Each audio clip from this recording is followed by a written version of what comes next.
Hello friends, in this video I will show you how to add an indicator to see what virtual desktop you are on in Windows 11. So firstly, open any web browser and visit this URL virtual desktop manager / release. So you will see this page. Just click on download. Once you download, double click on this zip file.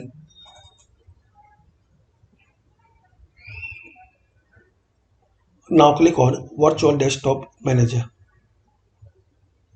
Then click on run. Now download and install this virtual desktop manager.